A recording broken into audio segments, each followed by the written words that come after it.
կողմը միջնորդել էր, որպեսզի սկզբնապես հետազոտի գրավոր ապացույցները եւ հետո նոր հարցաքննվեն քրեական վարույթով ներգրավված վկաները, սակայն դատարանը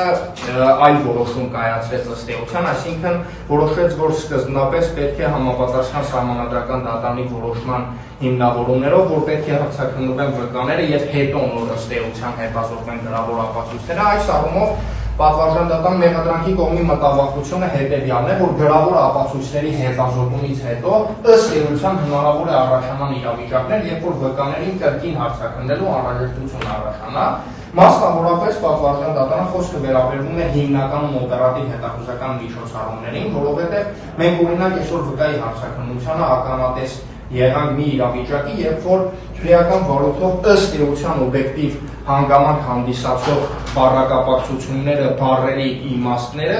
վկայի կողմից մեկնաբանվեցին ըստ էության այլ կերպ, որոնք առնվազն մեղադրանքի կողմի համար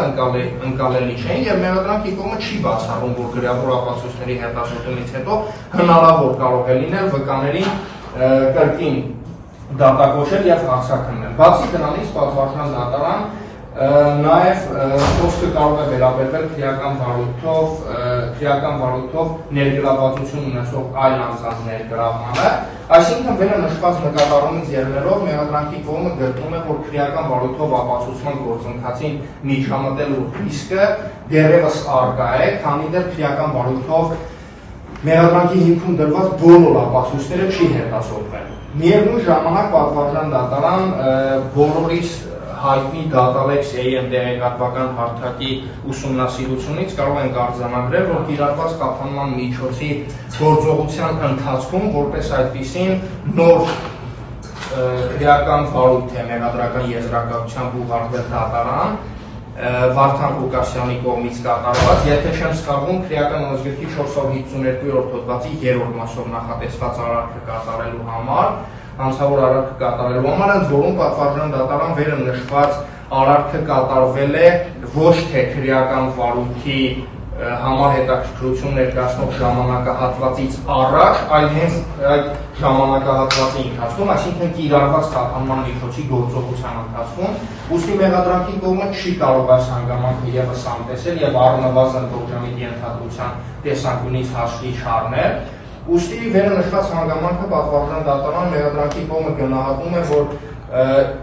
առկա է նաև նոր հիմք, այսինքն հանցանք կատարելու հիմքը, որովհետև առնվազն մեղադրական եզրակացությամբ դատարան ուղարկված վարույթի հետ մենք գործ ունենք, ինչը նորից նշում են Datavex AM տեղեկատվական հանրամատչելի տեղեկատվական հարթակում առկա է։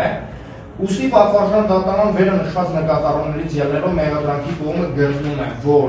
դեռևս շարունակում են առկա լինել մեղադրյալի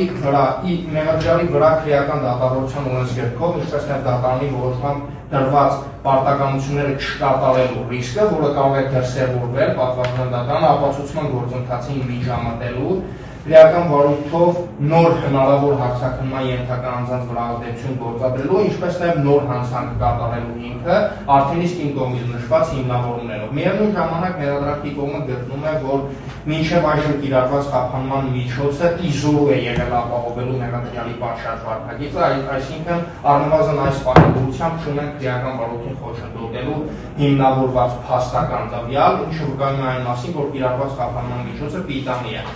Իսկ մեղադրանքի կողմի կարծիքով այլ ընտրանքային խափանման միջոցները հնարավոր է իզորու չլինեն ապահովելու մեղադրյալի պատշաճ վարքագիծը, ուստի պատվարժան դատարան վերը նշված նկատառումներից եւ վերը նշված հիմնավորումներից ելնելով մեղադրանքի կողմը միջնորդում է մեղադրյալ Վարդան Ղուկասյանի նկատմամբ կիրառված կանանց խափանման միջոցի ժամկետը երկարաձգել եւս 3 ամիս ժամկետով։ Շնորհակալություն այսքանը։